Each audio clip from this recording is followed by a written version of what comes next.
हर हर महादेव। श्री शिवाय नमस्तुभ्यम। आप सभी कमेंट में हर हर महादेव अवश्य लिखिएगा। मैं हूँ ज्योति और आपका अपने चैनल शुभ कथा में स्वागत है। आइए आज के वीडियो में हम बैसाख अमावस्या की व्रत कथा का श्रवण करेंगे। बैसाख को हिंदू वर्ष का दूसरा महीना माना जाता है। कृष्ण पक्ष के अंतिम दिन को अमावस्या कहा जाता है और इसके दूसरे दिन से शुक्ल पक्ष की शुरुआत हो जाती है। यह दिन धर्म, कर्म, स्नान, दान, तर्पण आदि के लिए बहुत ही शुभ माना जाता है। बैसाख अमावस्या बैसाख मास में पड़ने वाली अमावस्या को कहा जाता है। बैसाख अमावस्या को शनि जयंती के रूप में भी मनाया जाता है। ऐसी मान्यता है कि त्रेता युग का आरंभ इसी माह से हुआ था, जिस कारण बैसाख अमावस्या का महत्व कई गुना बढ़ जाता है। बैसाख अमावस्या के दिन पूर्ण विधि विधान के साथ पूजा पाठ किया जाता है। उसके बाद बैसाख अमावस्या की व्रत कथा का श्रवण किया जाता है। भगवान प्रसन्न होकर अपने भक्तों के सभी कष्ट और दुख दूर कर देते हैं। बैसाख अमावस्या के दिन व्रत कथा श्रवण करने से आज के दिन व्रत करना बहुत ही शुभ फलदायी माना जाता है। आइए अब बैसाख अमावस्या की व्रत कथा का श्रवण करते हैं। बहुत समय पहले की बात है। एक ब्राह्मण था जिसका नाम धर्मवर्ण था। वह बहुत ही धार्मिक प्रवृत्ति का व्यक्ति था। वह ऋषि मुनियों का बहुत आदर करता और उनसे ज्ञान ग्रहण करता था और साथ ही व्रत उपवास भी किया करता था। एक बार उसने किसी महात्मा के मुख से सुना कि भगवान विष्णु का नाम इस कलयुग में स्मरण करने से जो पुण्य प्राप्त होता है और किसी भी अन्य कार्य से प्राप्त नहीं हो सकता है। जो पुण्य मनुष्य को अन्य युगों में जो पुण्य यज्ञ करने से प्राप्त होता है, उससे भी अधिक फल मनुष्य को आसानी से इस घोर कलयुग में भगवान का नाम सुमिरन करने से प्राप्त हो जाता है। बस सन्यासियों की तरह यह बात धर्मवर्ण के मन में घर कर गई और वह इस संसार से विमुख होकर विरक्त हो गया और उसने सन्यास ले लिया। धर्मवर्ण सन्यास लेकर इधर उधर भ्रमण करने लगा। एक दिन घूमते घूमते वह पितृलोक में जा पहुंचा, जहां धर्मवर्ण ने देखा कि उसके पितृ बहुत कष्ट में हैं। धर्मवर्ण ने अपने पितरों से पूछा कि वह इतने कष्ट में क्यों हैं, तो पितरों ने धर्मवर्ण को बताया कि उनकी यह हालत धर्मवर्ण की वजह से हुई है। तब धर्मवर्ण ने अपने पितरों से पूछा कि उसने ऐसा क्या किया है जिसकी वजह से वह इतनी परेशानी में है। तब पितरों ने धर्मवर्ण को बताया कि उसने इस संसार से संन्यास ले लिया है, जिस कारण उनका पिंडदान करने के लिए कोई भी शेष नहीं रहा, जिस कारण उन्हें इतने कष्ट भोगने पड़ रहे हैं। धर्मवर्ण ने कहा कि मैं ऐसा क्या करूं जिससे आपके कष्टों का निवारण हो सके। पितरों ने कहा, अगर तुम वापस जाकर सन्यासी जीवन छोड़कर गृहस्थ जीवन की शुरुआत करो और संतान उत्पन्न करो तो हमें कष्टों से मुक्ति मिल जाएगी।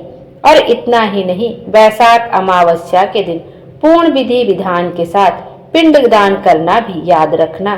तब धर्मवर्ण ने अपने पितरों को वचन दिया कि वह अपने पितरों की मुक्ति के लिए उनकी अपेक्षाओं को जरूर पूरा करेगा और धर्मवर्ण अपने संसारी जीवन में वापस लौट आया और बैसाख अमावस्या के दिन पूरे विधि विधान से उसने पिंडदान करा और अपने पितरों को मुक्ति दिलाई। बोलो विष्णु भगवान की जय। बैसाख अमावस्या को शनि जयंती के नाम से और दर्श अमावस्या के नाम से भी जाना जाता है। आइए अब शनि जयंती के दिन शनि देव की व्रत कथा का श्रवण करते हैं। यह एक पौराणिक कथा है। सूर्य देव का विवाह राजा दक्ष की कन्या संज्ञा के साथ हुआ था।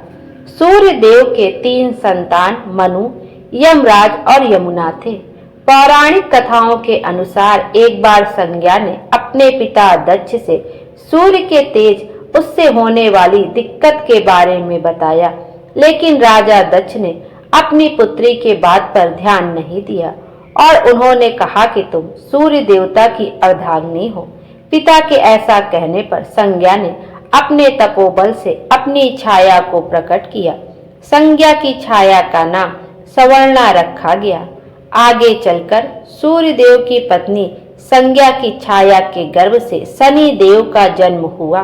भगवान शनि देवता का वर्ण बेहद श्याम था, लेकिन जब सूर्य देवता को इस बात का पता चला कि सवर्णा उनकी अर्धांगिनी नहीं है, तो सूर्य देवता ने शनि देव को अपना पुत्र मानने से इनकार कर दिया।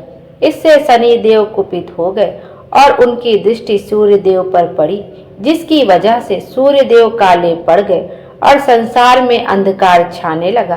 परेशान होकर सूर्य देवता भगवान शिव के शरण में गए।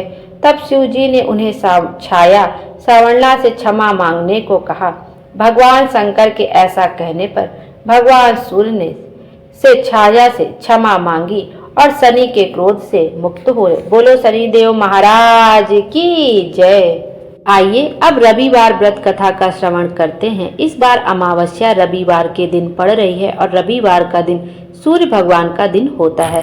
तो रविवार का दिन है, अमावस्या का दिन है, साथ में सूर्य भगवान की व्रत कथा का श्रवण भी करते हैं। पौराणिक कथा के अनुसार एक वृद्ध महिला थी। उसका नियम था कि प्रत्येक रविवार को सवेरे ही स्नान आदि करके घर को गोबर से लीपकर भोजन तैयार करती और सूर्य देव की पूजा करने के बाद एक समय भोजन करती थी। रविवार का व्रत करने से उसका घर अनेक प्रकार के धन धान्य से पूर्ण था। श्री हरि की कृपा से उसके घर में किसी प्रकार का विघ्न या दुख नहीं था। सब प्रकार से घर में आनंद रहता था। कुछ दिन बीत जाने पर उसकी पड़ोसन, जिसकी गौ का गोबर वह लाया करती थी, वह विचार करने लगी कि यह वृद्धा सर्वदा मेरी गौ का गोबर ले जाती है, इसलिए वह अपनी गौ को अपने घर के भीतर बांधने लग गई। इस कारण बुढ़िया गोबर न मिलने से रविवार के दिन अपने घर को ना लीप सकी। तब उसने ना तो भोजन बनाया और ना भगवान को भोग लगाया तथा स्वयं भी उसने भोजन नहीं किया। इस प्रकार उसे निराहार व्रत किए रात्रि हो गई। वह भूखी प्यासी ही सो गई।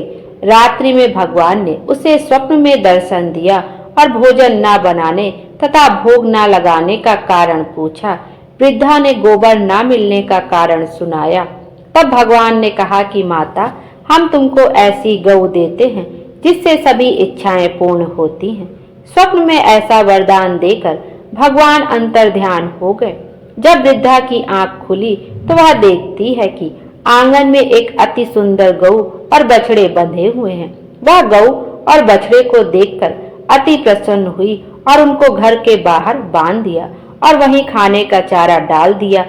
जब उसकी पड़ोसन ने बुढ़िया के घर के बाहर एक अति सुंदर गौ और बछड़े को देखा तो देश के कारण उसका हृदय जल उठा। जब उसने देखा कि गौ ने सोने का गोबर किया है, तब वह उस गौ का गोबर ले गई और अपनी गौ का गोबर उसकी जगह पर रख गई। वह प्रतिदिन ऐसा ही करती रही और सीधी साधी बुढ़िया को इसकी खबर तक नहीं होने दी। भगवान सूर्य देव ने देखा कि चालाक पड़ोसन के कर्म से बुढ़िया ठगी जा रही है, अतः उन्होंने संध्या के समय अपनी माया से बड़े जोर से आंधी चला दी। इससे बुढ़िया ने अंधेरे के भय से अपनी गौ को घर के भीतर बांध लिया। प्रातः काल उठकर जब वृद्धा ने देखा कि गौ ने सोने का गोबर किया है, तब उसके आश्चर्य की सीमा ना रही और वह प्रतिदिन गौ को घर के भीतर ही बांधने लगी। अब पड़ोसन को सोने का गोबर उठाने का दाव नहीं चलता था। वह ईर्ष्या और दाह से जल उठी। कुछ और उपाय न देख पड़ोसन ने उस देश के राजा की सभा में जाकर कहा, महाराज, मेरे पड़ोस में एक वृद्धा के पास ऐसी गऊ है जो आप जैसे राजाओं के ही योग्य है। वह नित्य सोने का गोबर देती है। आप उसे सोने से प्रजा का पालन करिए। वह वृद्धा इतने सोने का क्या करेगी? राजा ने यह बात सुन अपने दूतों को वृद्धा के घर से गऊ लाने की आज्ञा दी। वृद्धा प्रातः ईश्वर को भोग लगा भोजन ग्रहण करने ही जा रही थी कि राजा के कर्मचारी गऊ खोलकर ले गए। वृद्धा काफी रोई चिल्लाई, किंतु राज कर्मचारियों के समक्ष कोई क्या करता। उस दिन वृद्धा गऊ के वियोग में भोजन न खा सकी। रात भर रो रो कर ईश्वर से गौ को पुनः पाने के लिए प्रार्थना करती रही।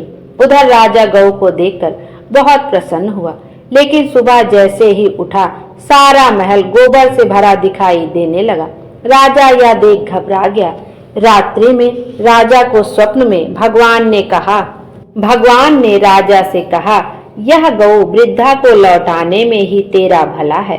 उसके रविवार के व्रत से प्रसन्न होकर मैंने उसे गौ दे दी है।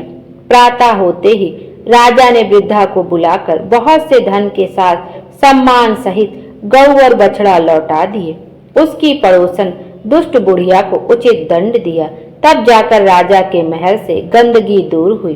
जब राजा ने बुढ़िया से कारण पूछा तो उस दिन से राजा ने नगर निवासियों को आदेश दिया कि राज्य में सभी स्त्री पुरुष अपनी समस्त मनोकामनाओं की पूर्ति के लिए रविवार का व्रत किया करें। व्रत करने से नगर के लोग सुखी जीवन व्यतीत करने लगे। कोई भी बीमारी या प्रकृति का कोप उस नगर पर नहीं होता था। सारी प्रजा सुख से रहने लगी। बोलो सूर्यदेव महाराज की जय। सूर्यदेव हम सब की मनोकामना पूरी करें और हमारे जीवन को खुशियों से भर दें। Thank you.